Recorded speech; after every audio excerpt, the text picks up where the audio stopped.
महाराष्ट्र में ना इतना वाले भैया महाराष्ट्र में कौन सी भाषा बोली जाती है? क्या भाषा? कौन सी?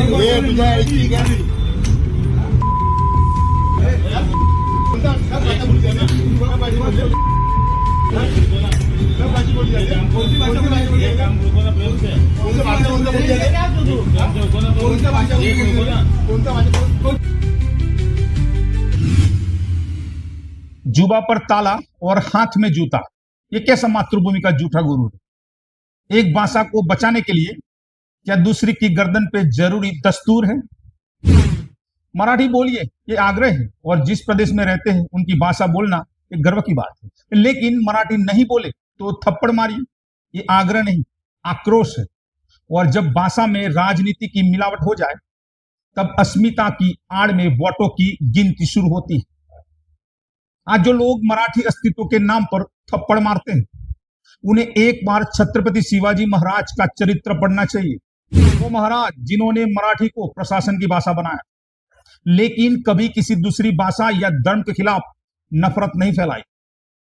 उन्होंने अपनी तलवार से मुगलों का सामना किया, लेकिन दूसरे धर्मों की किताबों को हाथ नहीं लगाया। शिवाजी महाराज का मराठी प्रेम सम्मान से भरा हुआ था, दहशत से नहीं। उन्होंने किले जीते, दिल नहीं तोड़े। और आज उन्हीं के नाम पर लोग भाषा के नाम पर दूसरों को पीट रहे। अगर शिवाजी महाराज जीवित होते तो क्या एक किसी दुकानदार को थप्पड़ मारने की इजाजत देते, सिर्फ इसलिए कि वो मराठी नहीं बोल सकता? 25 जून 2025 मीरा रोड, एक गुजराती दुकानदार जो सालों से वही दुकान चला रहा, कुछ एमएनएस कार्यकर्ता पहुंचे और बोले मराठी में बोल। जवाब मिला, थोड़ी मराठी समझता हूं सर, पर इतनी फ्लुएंट नहीं। और फिर सामने कैमरे में रिकॉर्ड होता है, एक थप्पड़, दूसरी थप्पड़। मराठी नहीं बोलेगा तो महाराष्ट्र में नहीं रहेगा। लेकिन ये पहली बार नहीं है। इतिहास की परतें खोले तो ऐसी घटनाएं आम हो जाती है। ये घटना ना तो पहली बार है और ना ही आखिरी होगी, क्योंकि महाराष्ट्र की राजनीति में भाषा एक मुद्दा नहीं, एक हथियार बन चुकी है। 1960 में जब बॉम्बे स्टेट टूटा और महाराष्ट्र बना, मराठी बनाम गुजराती की लड़ाई उस वक्त भी हुई थी, इतिहास गवाह है।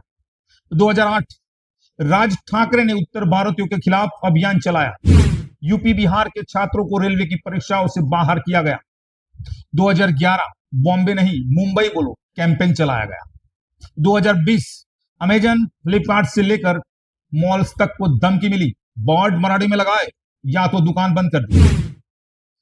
यानी राजनीति बार बार एक ही कार्ड खेलती है, भाषा का, क्योंकि इसमें न दंगे होते हैं न कोर्ट का डर, लेकिन भावनाएं जरूर भड़कती है और वोट जोली में गिरते हैं।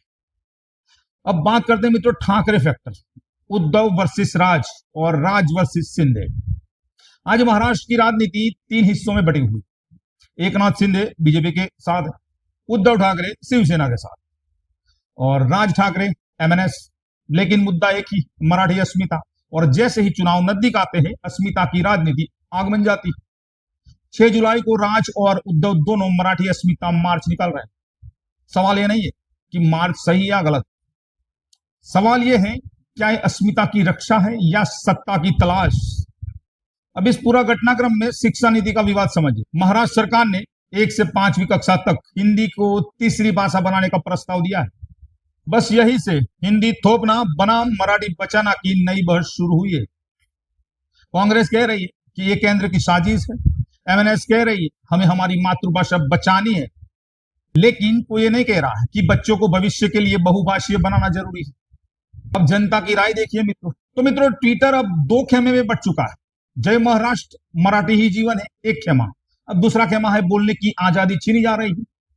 और एक यूजर ने लिखा, मराठी को कोई मिटा नहीं सकता, लेकिन जबरदस्ती से वो चमकती नहीं है। अब सवाल भाषा का नहीं है, तरीका का है। मराठी, हिंदी, गुजराती, तमिल, तेलुगु सब भाषाएं हमारी है, अपनी है। जो मराठी को गाली देता है वो गलत है, लेकिन जो मराठी के नाम पर थप्पड़ मारता है वो उससे भी बड़ा गुनहगार है। कोई भाषा खतरे में नहीं है, खतरे में है वो सोच जो भाषा को हथियार बनाता है। मराठी मानुष का मतलब है गर्व, निडरता, डर नहीं। और जो भाषा डर से सिखाई जाए वो संस्कार नहीं बनती, जंजीर बनती है। देश के नाम संदेश है मित्रों, भाषा पर प्यार हो, गर्व हो, ये जरूरी है, लेकिन किसी की जुबान पर ताला लगाना देश को बांटने जैसा है। तो अगली बार जब आपको कोई बोले मराठी बोल, तो आप बोलिए, जरूर बोलूंगा, लेकिन प्यार से सिखाइए, थप्पड़ से नहीं। कमेंट में लिखिए आप कौन सी भाषा बोलते हैं और क्या भाषा के नाम पर मारपीट सही है। ये मत भूलिए, ये देश जुबानों से नहीं दिलों से चलता है, क्योंकि यहां बात होती है असल मुद्दों की, असल जुबान से। तो मित्रों, कैसा लगा ये मेरा वीडियो जरूर कमेंट में बताइए और द ट्रेंडिंग टॉक के साथ जुड़े रहे, और मिलते हैं अगले वीडियो में। तब तक के लिए जय हिंद, जय भारत, जय महाराष्ट्र।